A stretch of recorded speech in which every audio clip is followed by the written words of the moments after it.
എല്ലാവർക്കും എൻ്റെ ചാനലിലേക്ക് സ്വാഗതം. ഇന്നത്തെ റെസിപ്പി നല്ല രുചികരമായിട്ടുള്ള ഒരു ബീഫ് കട്ട്ലറ്റ് തയ്യാറാക്കിയെടുത്തതാണ്. വളരെ ടേസ്റ്റി ആയിട്ടുള്ള ഈ കട്ട്ലറ്റ് ഉണ്ടാക്കുന്നത് നമുക്ക് വീഡിയോയിലൊന്ന് കണ്ടു നോക്കാം. കട്ട്ലറ്റ് ഉണ്ടാക്കുന്നതിന് ഞാൻ 2 കിലോ ബീഫ് നല്ലതുപോലെ കഴുകി എടുത്തു വച്ചിരിക്കുകയാണ്. ഇത് നമുക്കൊന്ന് പുഴുങ്ങിയെടുക്കാം. കട്ട്ലറ്റിന് വേണ്ടി ഞാനൊരു 3/4 കിലോ ഉരുളക്കിഴങ്ങ്, ഏകദേശം ഒരു 5 എണ്ണം ഉണ്ടായിരുന്നു, അത് ഞാൻ കഷ്ണങ്ങളായിട്ട് നുറുക്കി അതും പുഴുങ്ങിയെടുത്ത് വെച്ചിരിക്കുകയാണ്. ബീഫ് നല്ലതായിട്ട് വെന്തിട്ടുണ്ട്. ഇത് തണുത്തിരിക്കുകയുമാണ്. നമുക്കിതൊന്ന് മിൻസ് ചെയ്തെടുക്കാം. മീറ്റ് നല്ലതായിട്ട് മിൻസ് ചെയ്തെടുത്തിട്ടുണ്ട്. നമുക്കിത് കട്ട്ലേറ്റിന് എടുക്കാം. ചൂട് കട്ടിയുള്ളൊരു വലിയ പാത്രം ഞാൻ അടുപ്പത്ത് വെച്ചിട്ടുണ്ട്. നമുക്ക് 2 കിലോ ബീഫാണ് നമ്മൾ കട്ട്ലറ്റ് ഉണ്ടാക്കുന്നത്. അതുകൊണ്ട് ഞാൻ കുറച്ച് വലിയ പാത്രമാണ് വെച്ചിരിക്കുന്നത്.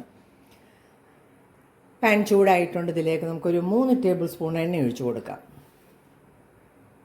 ചൂടായ എണ്ണയിലേക്ക് ഞാനൊരു 5 സവാള ചെറുതായിട്ട് അരിഞ്ഞിട്ടുണ്ട് ഇട്ട് കൊടുക്കാം. ഒന്ന് വഴറ്റാനായിട്ട് ഇളക്കി കൊടുക്കാം.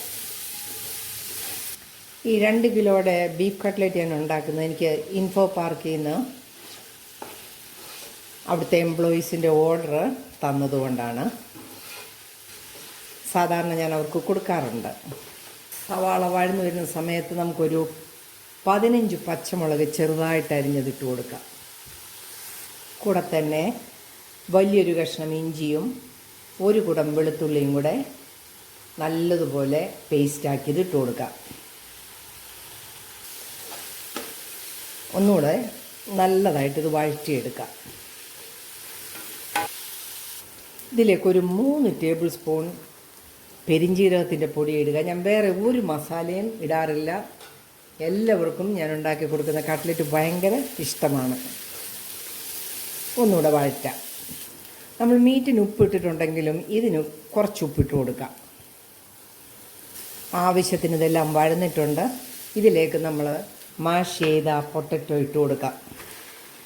ഒന്നിച്ച് വഴറ്റേണ്ടതുകൊണ്ട് മിൻസ് ചെയ്ത മീറ്റും കൂടി ഇതിനകത്തേക്ക് ഇട്ട് കൊടുക്കാം. കൂടെ തന്നെ ഒരു 2 പിടി മല്ലിയിലയും കൂടെ ഇട്ട് കൊടുക്കാം. നല്ലതുപോലെ നമുക്കൊന്ന് ഒന്ന് വഴറ്റിയിട്ട് തണുത്ത് കഴിഞ്ഞിട്ട് നമുക്ക് കട്ട്ലറ്റിന് നല്ലതുപോലെ കുഴച്ചും കൂടി എടുക്കാം. നമുക്ക് ഫ്ലെയിം ഓഫ് ചെയ്ത് കൊടുക്കാം. 2 ടീസ്പൂൺ കുരുമുളക് പൊടിയും കൂടെ ഞാൻ ഇട്ട് കൊടുത്തു.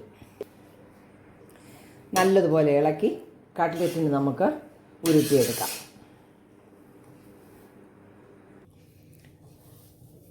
കട്ട്ലറ്റിന് നല്ലതുപോലെ കുഴച്ചെടുത്തു. ഇതുപോലെ ഇരിക്കണം. ഇനി നമുക്ക് ഓരോ കട്ട്ലേറ്റായിട്ട് പിടിച്ചെടുക്കാം. നല്ലതായിട്ടുള്ള ഉരുളകൾ ഉരുട്ടിയെടുക്കുക. കയ്യിൽ വെച്ച് ഈ പരുവത്തിലെടുക്കുക. അവനവൻ്റെ ഇഷ്ടമുള്ള രീതിയിൽ നമുക്ക് കട്ട്ലറ്റ് പിടിച്ചെടുക്കാം. നമുക്കിത് മുഴുവൻ ഇങ്ങനെ കട്ട്ലറ്റ് ഉണ്ടാക്കിയെടുക്കാം.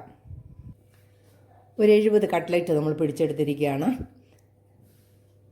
ഇത് സെയിൽ ചെയ്യാൻ വേണ്ടിയുള്ളതാണ്. നമുക്കിതിലൊരു 5 എണ്ണം എടുത്ത് നമുക്കൊന്ന് കട്ട്ലറ്റ് വറുത്തെടുക്കാം. 5 കട്ട്ലേറ്റ് ഞാൻ മുട്ടയും മുക്കിയിട്ട് റൊട്ടിപ്പൊടിയിലും മുക്കിയെടുത്തിരിക്കുകയാണ്. നമുക്കിതൊന്ന് വറുത്തെടുക്കാം. ഒരു പാൻ അടുപ്പത്ത് വെച്ചിട്ടുണ്ട്. കട്ട്ലറ്റ് വറക്കാനുള്ള എണ്ണ ഒഴിച്ചു കൊടുക്കാം. എണ്ണ ചൂടായിട്ട് വന്നിട്ടുണ്ട്. നമുക്കിതൊന്ന് ഇട്ട് കൊടുക്കാം.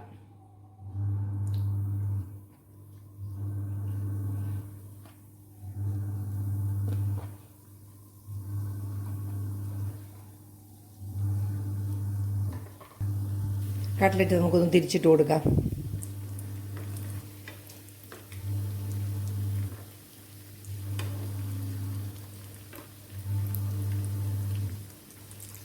ചെറു തീയിൽ വേണം ഈ കട്ട്ലറ്റ് നമ്മൾ പൊരിച്ചെടുക്കേണ്ടത്. കട്ട്ലറ്റ് നല്ലപോലെ മുരിഞ്ഞെല്ലാം വന്നിട്ടുണ്ട്. നമുക്കിത് കോരിയെടുക്കാം.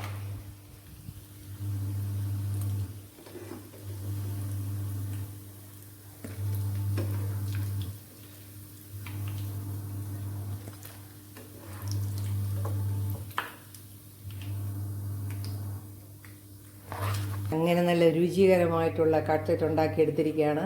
എൻ്റെ റെസിപ്പി ഇഷ്ടപ്പെട്ടാൽ ചാനൽ സബ്സ്ക്രൈബ് ചെയ്യാൻ മറക്കരുത്. നല്ല നല്ല വീഡിയോയുമായിട്ട് വരുന്നതുവരെ ബായ്.